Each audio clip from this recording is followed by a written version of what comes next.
Hi friends, എല്ലാവർക്കും ആൽബിൻ അലോനയുടെ പുതിയൊരു വീഡിയോയിലേക്ക് സ്വാഗതം. ഇന്നത്തെ വീഡിയോയിൽ ഞാൻ നിങ്ങൾക്ക് പരിചയപ്പെടുത്തി തരുന്നത് ജന്മം കൊണ്ട് ഓസ്ട്രേലിയൻ സ്വദേശിയായ ഒരു പഴമാണ് ലില്ലിപ്പില്ലി. ഇതിൻ്റെ പൂക്കൾ ഭംഗി കൊണ്ട് വളരെ പ്രശസ്തമാണ് എങ്കിൽ മനോഹരങ്ങളായ പഴങ്ങളുടെ രാജ്ഞിയാണ് ലില്ലിപ്പില്ലി. വേനൽക്കാലത്ത് മരം നിറയെ പൂക്കുകയും മഞ്ഞുകാലത്തിൻ്റെ ആരംഭത്തോടു കൂടി തന്നെ മരം നിറയെ ഫ്രൂട്ടുകൾ ഉണ്ടാകുകയും ചെയ്യുന്ന ഒരു നിത്യഹരിത വൃക്ഷമാണ് ലില്ലിപ്പില്ലി. ന്യൂസിലാൻഡ് പോലുള്ള ചില രാജ്യങ്ങളിൽ മങ്കി ആപ്പിൾ എന്ന പേരിലാണ് ഈ പഴം അറിയപ്പെടുന്നത്. നല്ല തണുപ്പ് കൂടുതലുള്ള പ്രദേശങ്ങളിലും മഴക്കാടുകളിലും ഏകദേശം 20 അടി മുതൽ 40 അടി വരെ ഉയരത്തിൽ വളർന്ന് മരം നിറയെ ഫ്രൂട്ട് ഉണ്ടാകുന്ന ഒരു നിത്യഹരിത സസ്യമാണ് ലില്ലിപ്പില്ലി. മരം നിറയെ ഇലകൾ നിറഞ്ഞിരിക്കുന്ന ഓരോ കമ്പുകളിലും നിറയെ ക്രീം നിറത്തിലോ വെള്ള നിറത്തിലോ ഉള്ളതായ പൂക്കൾ കാണപ്പെടുന്നു. നമ്മുടെ നാട്ടിലെ ചാമ്പയോട് സമാനമായിട്ടാണ് ഇതിലെ ഫ്രൂട്ടുകൾ കാണപ്പെടുന്നത്. ചില ഫ്രൂട്ടുകൾ നീളം കൂടിയോ ഉരുണ്ട ആകൃതിയിലോ കാണപ്പെടുന്നു. ചാമ്പയോട് സമാനമായി തന്നെ ഫ്രൂട്ടിൻ്റെ അഗ്രഭാഗത്ത് ചെറിയ കുഴികൾ കാണപ്പെടുന്നുണ്ട്. അനേകം പഴങ്ങൾ ഒരു കുലയിൽ തന്നെ ഉണ്ടാകുന്നതുകൊണ്ട് മരം നിറയെ കുലകുലകളായി കിടക്കുന്നത് കാണാൻ തന്നെ അതിമനോഹരമായ കാഴ്ചയാണ്.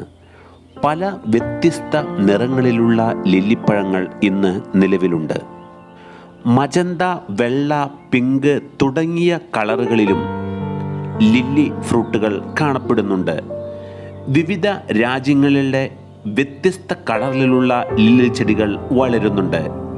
ഓസ്ട്രേലിയയിൽ ആണ് ഇത് ഏറ്റവും കൂടുതൽ പ്രചാരത്തിലുള്ളത്.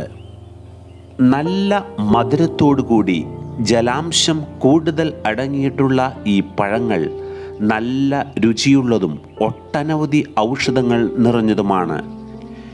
ശരീരത്തിൻ്റെ ഭംഗി നിലനിർത്തുന്നതിന് ആവശ്യമായ പല പോഷകങ്ങളും ധാതുക്കളും അടങ്ങിയിട്ടുള്ള ഓരോ ലില്ലിപ്പഴങ്ങളിലും ആൻറ്റി ബാക്ടീരിയ, ഹീലിക് തുടങ്ങിയ മികച്ച ഗുണങ്ങൾ ഉള്ളതിനാൽ മികച്ച സ്കിൻ കെയർ ഫ്രൂട്ടായി ഇത് തിരഞ്ഞെടുത്തിട്ടുണ്ട്.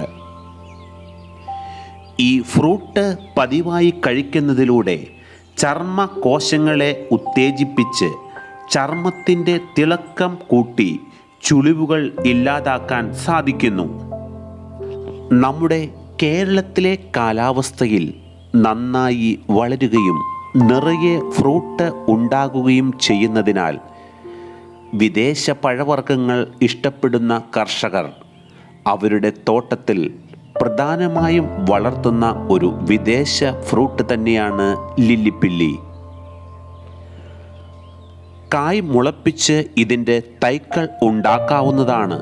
പക്ഷേ ഫ്രൂട്ട് കഴിച്ച് ഉടൻ തന്നെ അതിൻ്റെ കായ് മണ്ണിൽ നട്ടാൽ മാത്രമേ ഇത് മുളച്ച് ഇതിൽ നിന്ന് തൈ കിട്ടുകയുള്ളൂ. കാരണം ലില്ലിപ്പില്ലി വിത്തുകളുടെ മുളപ്പിക്കുവാനുള്ള ശേഷി വളരെ പെട്ടെന്ന് ഇല്ലാതാകുന്നതിനാലാണ് ഇങ്ങനെ ചെയ്യേണ്ടത്. ഫ്രൂട്ട് കഴിച്ച് ഉടൻ തന്നെ സീഡ് നല്ല ഇളക്കമുള്ള മണ്ണിൽ നടാവുന്നതാണ്. മുള വന്ന ശേഷം അധികം ഈർപ്പമില്ലാത്ത മണ്ണിലേക്ക് മാറ്റി നട്ട് ആവശ്യത്തിന് നന കൊടുത്താൽ വളരെ വേഗത്തിൽ വളർന്ന് ഫ്രൂട്ട് ഉണ്ടാകുകയും ചെയ്യുന്ന ഒരു ഇനമാണ് ലില്ലിപ്പില്ലി. നിങ്ങൾ ഒരു വിദേശ പഴങ്ങളെ ഇഷ്ടപ്പെടുന്ന ആളാണെങ്കിൽ തോട്ടത്തിൽ നട്ടുപുലർത്താവുന്ന നല്ലൊരു ഓർണമെൻ്റൽ ഫ്രൂട്ട് കൂടിയാണ് ലില്ലിപ്പില്ലി. ഈ വീഡിയോ നിങ്ങൾക്കെല്ലാവർക്കും ഇഷ്ടമായെന്ന് കരുതുന്നു. ചാനൽ ആദ്യമായിട്ടാണ് കാണുന്നതെങ്കിൽ സബ്സ്ക്രൈബ് ചെയ്യാനും വീഡിയോ ലൈക്ക് ചെയ്യാനും മറക്കരുത്.